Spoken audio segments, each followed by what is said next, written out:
1977년 지구를 벗어나 우주로 향한 보이저호.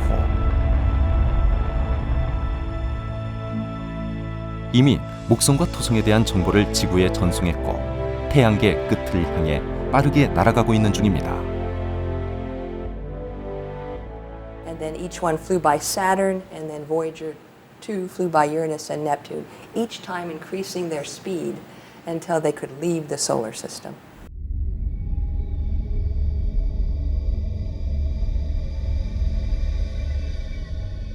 이런 탐사선들의 노력 덕분에 아름다운 토성 고리가 얼음과 먼지와 바위로 구성되어 있다는 사실을 알아냈습니다.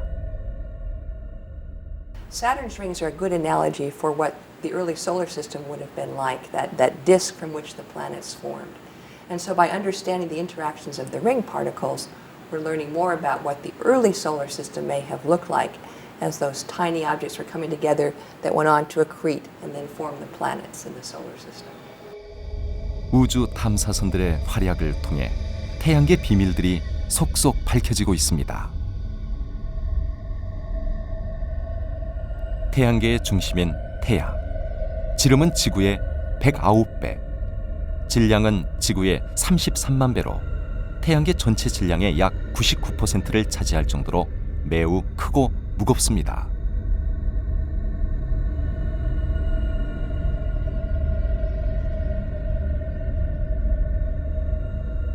또한 태양은 지구에서 약 1억 5천만 킬로미터 떨어진 곳에서 스스로 빛을 냅니다. 태양빛이 지구에 도달하기까지 8분 30초가 걸릴 정도로 멀리 떨어져 있죠. 하지만 태양이 태양계의 중심이라는 걸 알게 된 건 그리 오래되지 않았습니다.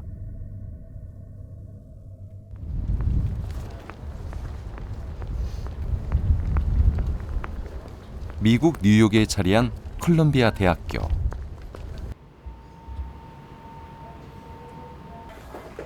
이곳에는 세상의 중심을 바꾼 귀한 책을 보관하고 있습니다. 1543년 발간된 코페르니쿠스의 천체의 회전에 관하여. 이 책에는 우주의 중심이 태양으로 그려져 있습니다. 바로 지동설입니다. 코페르니쿠스는 이 책을 통해 태양이 우주의 중심에 있다는 걸 주장합니다. 하지만 혁명적인 코페르니쿠스의 지동설은 그가 살아있는 동안 빛을 보지 못합니다.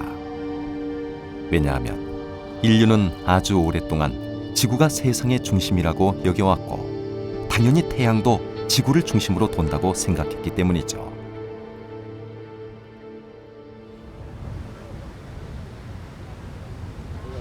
이탈리아 피렌체.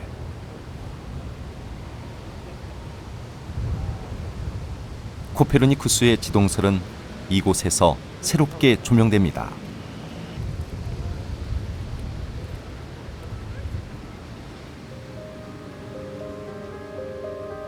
지동설을 확신한 갈릴레오가 이를 증명해 나갑니다. 바로 망원경을 통해서죠. 1609년 갈릴레오가 직접 만든 직경 4cm의 굴절 망원경.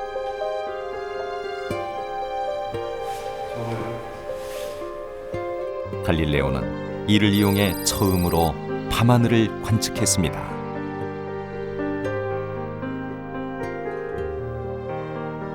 그런데 우연히 올려다본 밤하늘은 놀라움 그 자체였습니다. 그리고 그 놀라움은 새로운 발견으로 이어졌습니다.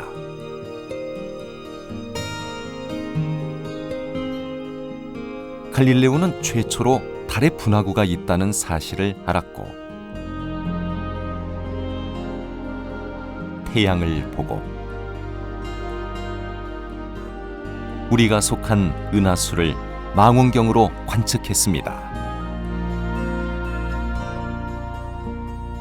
그러던 어느 날 목성 주변에서 새로운 것을 발견합니다.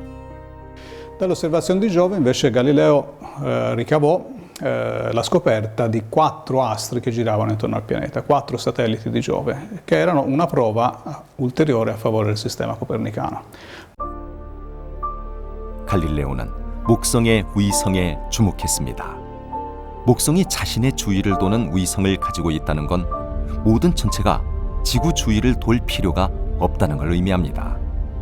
그래서 목성의 4 위성들은 코페르니쿠스의 지동설을 지지하는 증거가 됩니다. Non solo la Terra aveva una luna che girava intorno, ma anche Giove aveva 4 lune che giravano intorno e tutti insieme giravano intorno al Sole. 갈릴레오는 지동설의 또 다른 증거를 금성의 관찰에서 찾아냅니다.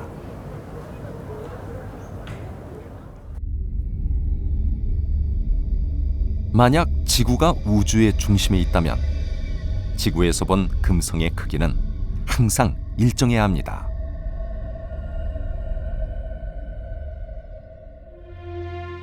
하지만 갈릴레오가 본 금성은 관측 시기에 따라서 모양과 크기가 달라졌습니다.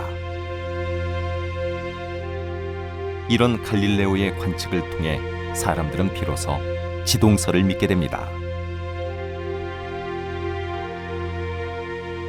하지만 갈릴레오의 혁명적인 우주관은 신에 대한 도전으로 여겨졌고 갈릴레오는 종교 재판을 받습니다. 망원경을 이용한 관측과 우주를 탐구하는 실험적 아이디어를 가진 갈릴레오.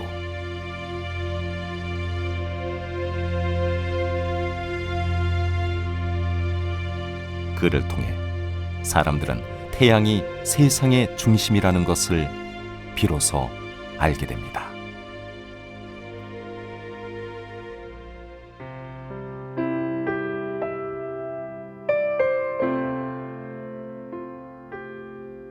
우리는 매일 아침 떠오르는 태양을 보며 하루를 시작합니다.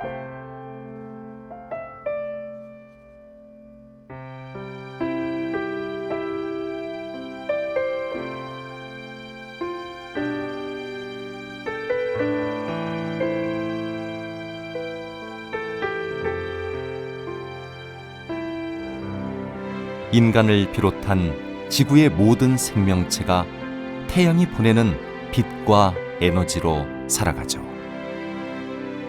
그럼 행성과 태양, 이들 사이에는 과연 어떤 우주의 법칙이 작용하는 걸까요?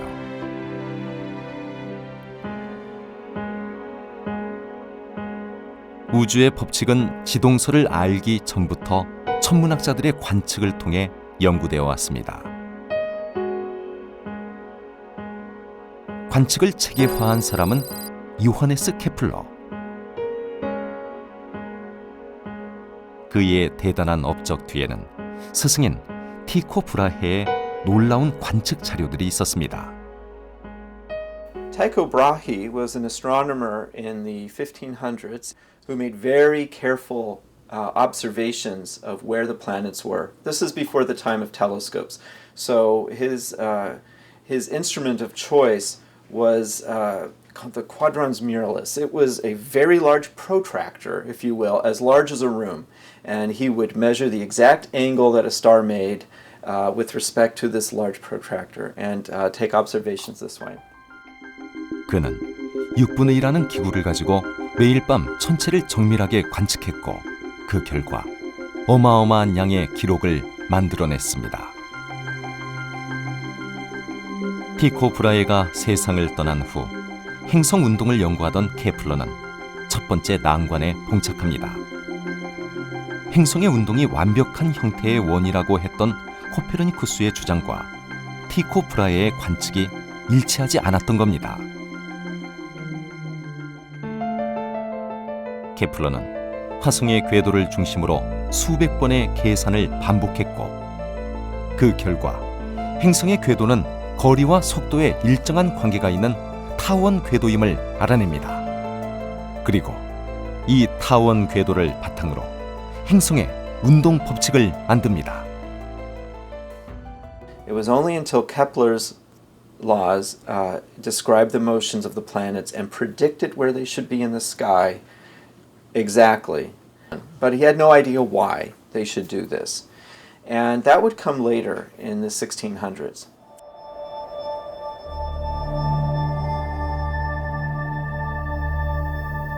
행성의 운동 법칙에 대한 원리를 알아낸 사람은 바로 아이작 뉴턴입니다. 그는 케플러가 관찰을 통해 찾은 운동 법칙을 이론으로 설명했습니다. 영국의 왕립학회, 이곳에는 갈릴레오 케플러가 시작한 천문학의 혁명을 완성시키는 뉴턴의 위대한 책이 있습니다. 1687년에 출판된 프린키피아. 뉴턴은 이 책에서 케플러의 법칙을 증명해 보입니다. 바로 중력을 통해서죠. He explains how it works, how it holds the planets in their motions and their elliptical orbits. He works out the mathematics behind how the universe is put together. 뉴턴은 사과가 떨어지는 것을 보고 지구가 물체를 끌어당긴다고 생각했습니다. 사과는 지구의 인력을 받아 아래로 떨어지는 것이죠. 그런데 달은 왜 떨어지지 않을까? 달과 사과를 통해 뉴턴은 천상의 운동과 지상의 운동을 연결하는 중력 법칙을 발견합니다.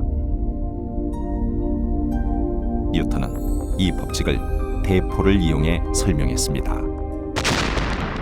대포에서 포탄을 발사하면 적당한 거리를 날다가 지구로 떨어집니다. 좀 더 세게 쏜다면 더 멀리 떨어지겠죠. 그런데 만약 대포를 지구 중력과 비슷한 힘의 속도로 쏜다면 지구가 원형으로 휘어있기 때문에 포탄은 계속해서 지구를 돌게 됩니다. 이런 원리가 달에도 작용합니다. 만약 지구가 달에 아무런 힘도 미치지 않는다면 달은 자신의 운동 방향으로 가려하기 때문에 궤도 밖으로 날아갈 겁니다. 그러나 지구와 달 사이에 인력이 작용하고 있기 때문에 달은 궤도를 계속 돌게 됩니다.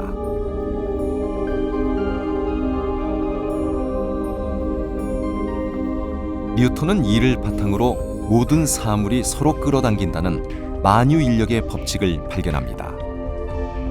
케플러의 행성 운동 법칙도 뉴턴을 통해 비로소 이해됐죠. Is the illustrative matter. So this is full of figures of various types to demonstrate how gravity works. This is the track of a comet as it moves in its orbit around the sun. 해성도 만유인력의 법칙에 따라 태양을 돕니다. 현재 인공위성이 지구를 도는 원리도, 로켓이 우주로 날아가는 원리도 뉴턴의 중력 법칙에서 시작됐습니다. 400년 전 뉴턴이 발견한 법칙은 우리 삶뿐만이 아니라 우주를 지배하는 원리였던 겁니다.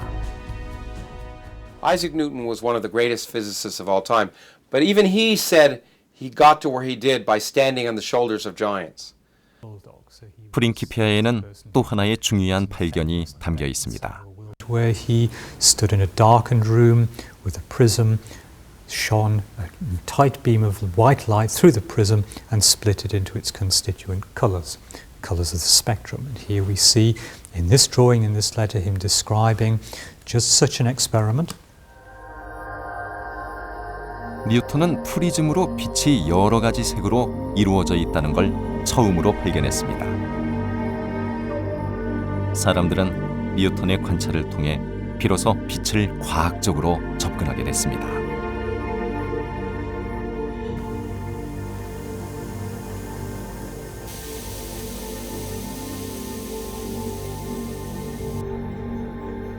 빛에는 또 어떤 비밀이 담겨 있을까요? So here's a beautiful pattern, a rainbow pattern that's coming out of of the prism here. So you've actually got red light at one end of the spectrum, and it goes all the way through oranges and yellows and greens and blues, and right the way up you can even just see the very faint violet light out beyond the blue here. So this is the white light of the sun split into all the visible colours of the rainbow. 하지만 뉴턴도 빛의 완전한 비밀은 풀지 못했습니다. 130년 후 독일의 한 수도원. 여기에서 빛에 대한 인류의 획기적인 발견이 시작됩니다.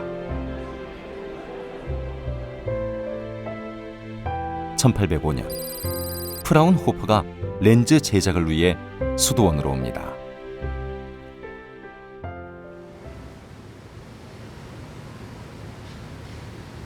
프라운호퍼는 색소 렌즈를 제작하기 위해 유리를 연구하던 중 램프의 스펙트럼에서 밝게 빛나는 선을 발견합니다.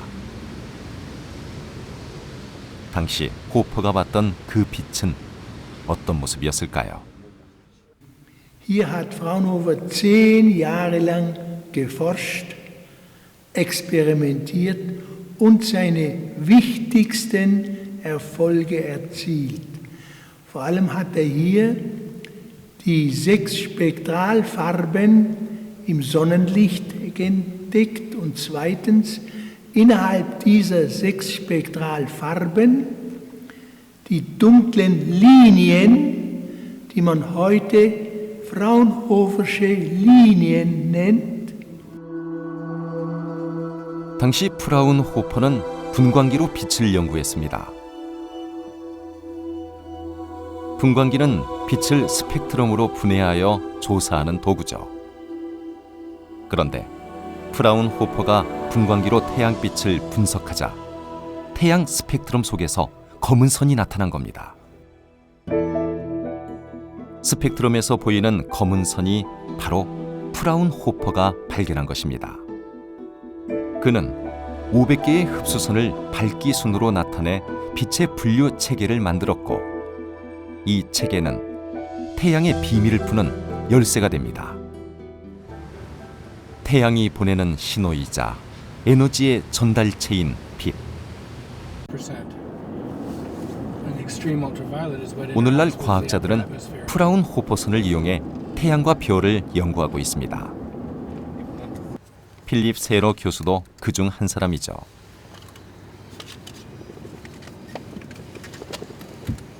미국 캘리포니아주에 있는 스탠포드 태양연구센터. 태양의 움직임을 측정하고 스펙트럼을 통해 태양의 구성 성분을 연구하는 곳입니다.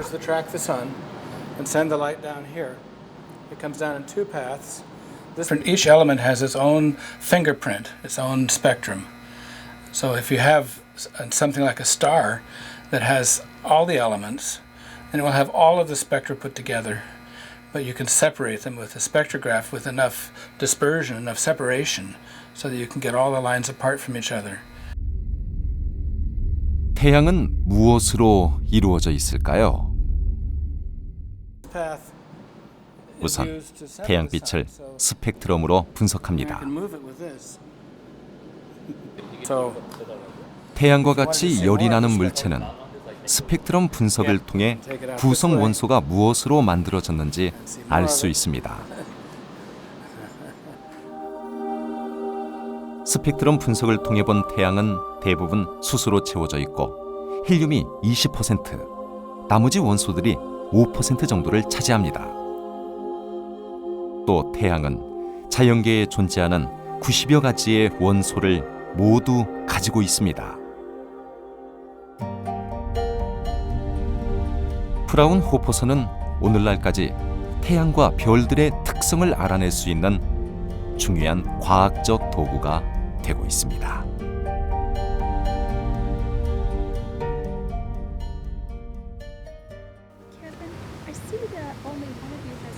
뉴턴과 프라운호퍼의 발견 덕분에 우리는 태양계의 원리와 태양의 비밀을 알게 된 것이죠. 그리고 현대의 과학자들은 거장들의 발견을 토대로 태양빛이 보내는 신호를 풀어가고 있습니다.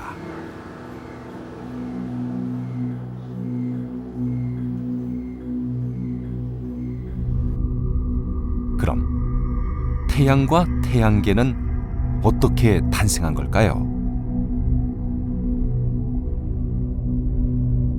그 비밀은 바로 빅뱅입니다. 우주의 탄생 빅뱅이 일어나고 90억 년이 흐른 후 초신성의 폭발로 흩어진 별의 잔해들이 모여 커다란 성운이 형성됩니다. 그 안에서 태양과 태양계를 구성하는 행성들이 만들어지죠. The solar system we now understand is made up of many leftover pieces of the formation of the sun. You can think of the planets as leftovers from when the solar system was put together, the sun was put together. The biggest of these leftovers we call planets. 태양계의 행성은 크게 두 종류로 분류됩니다. 태양과 가까운 거리에서 무거운 원소들을 끌어당기며 암석으로 구성된 지구형 행성. 지구와 닮은 행성을 뜻하며 수성, 금성, 지구, 화성이 지구형 행성에 속합니다.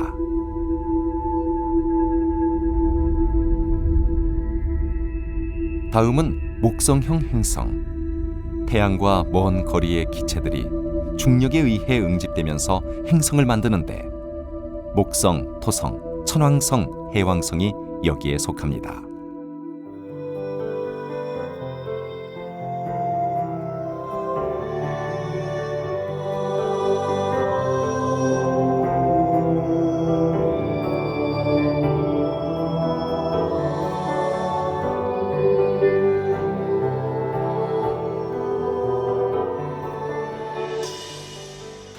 우주에 대한 관심은 사람들을 망원경 앞으로 이끕니다.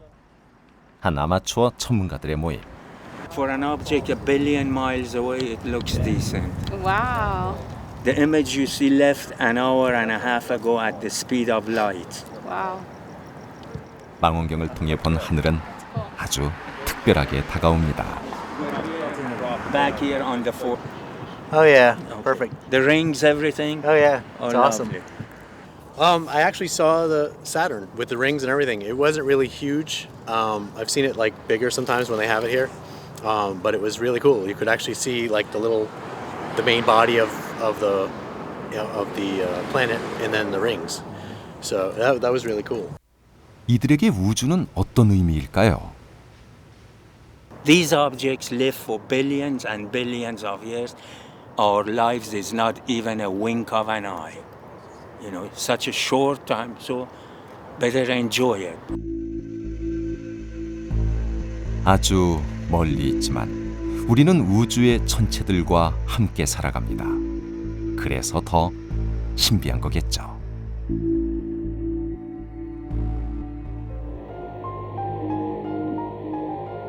행성을 좀 더 가까이 보기 위해 과학자들은 우주로 탐사선을 쏘아 올렸습니다.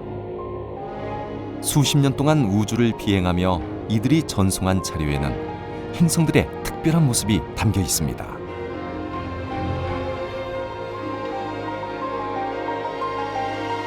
태양과 가장 가까운 수성은 무수한 운석 구덩이로 덮여 있습니다.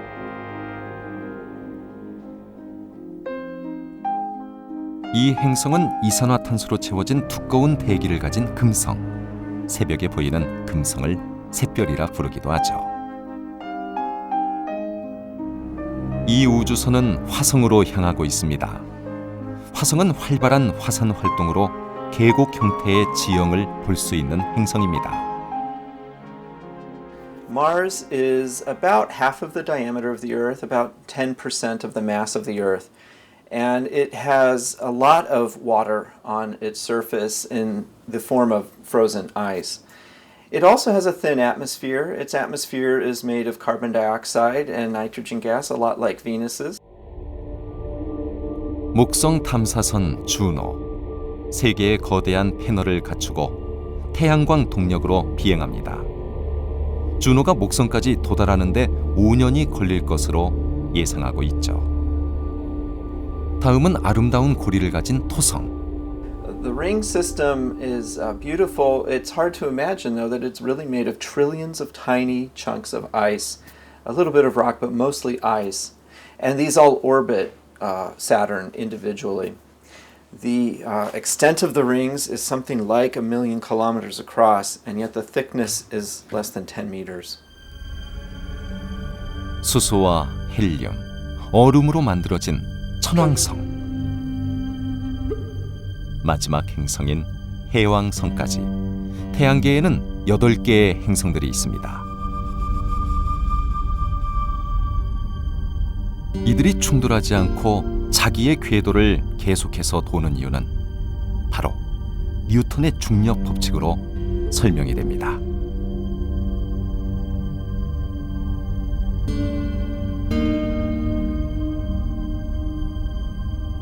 뉴턴의 중력 법칙은 지구와 우주를 연결하는 중요한 원리입니다. 우리가 지구를 벗어나지 않고 생활할 수 있는 것도 바로 중력 때문이죠. Newton's law of gravity applies to baseball and cannonballs and planets around the sun, but it turns out that when objects are moving very fast or when they're extremely heavy, those laws have to be modified a little bit. 하지만 드넓은 우주에는 뉴턴의 중력 법칙으로 설명할 수 없는 현상이 있었습니다. 수성의 궤도가 약간씩 변하는 겁니다. 행성의 운동 법칙에 의하면 수성의 궤도가 일정해야 합니다. 그런데 수성이 태양에 가장 가까워지는 지점, 즉 근일점이 아주 조금씩 이동한 거죠. 이런 현상의 비밀을 푼 사람은 천재 과학자 아인슈타인.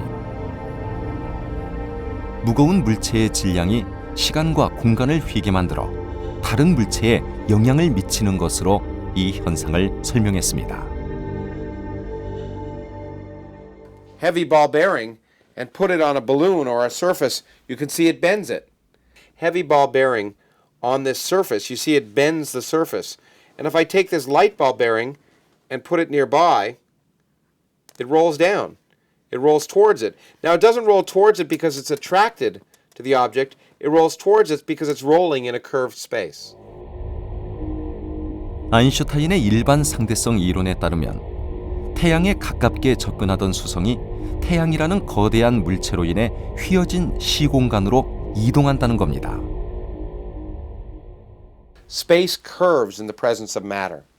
And that means light, which goes in straight lines through space, ends up curving. In 1919, in fact, it was discovered that the light from distant stars was curving around our sun. 빛이 휘어지는 걸 확인한 건 영국의 천문학자 아서 에딩턴.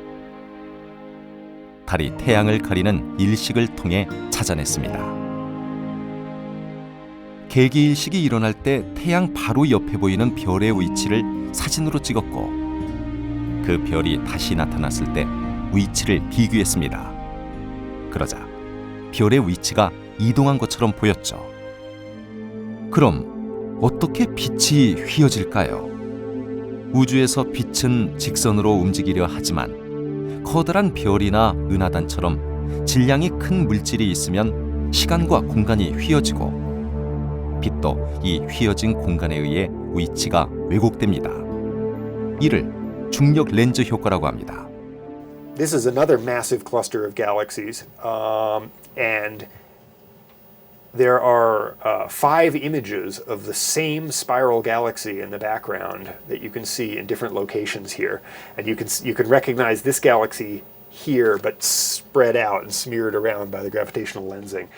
Without the lensing, that galaxy would have been only this big. It would have been this very small little galaxy in the distance. But the lensing has spread the light out and magnified those galaxies so that you get much more detail and you can study them much more carefully. 수천 개의 은하가 모인 은하단은 강력한 중력이 생겨 빛을 크게 휘게 만듭니다. 그리고 볼록 렌즈와 같은 효과를 만들기도 하죠.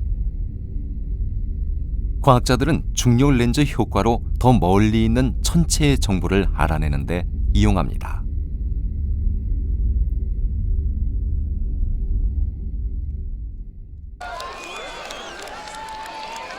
빛이 휘어지는 원리를 알아낸 아인슈타인. 그는 뉴턴의 중력 법칙을 우주 공간으로 확장시켰고 시간과 공간이 상대적이라는 원리를 통해 새로운 차원의 우주 시대를 열었습니다.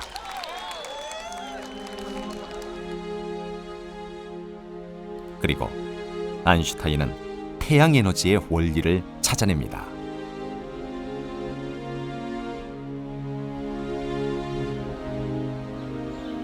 지구는 태양이 있어 특별한 행성이 됩니다.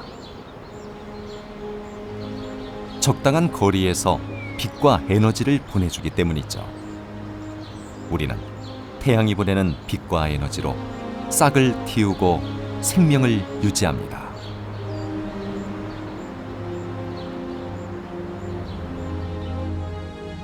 지구 생명체와 우리 인간은 태양 없이는 존재할 수 없습니다.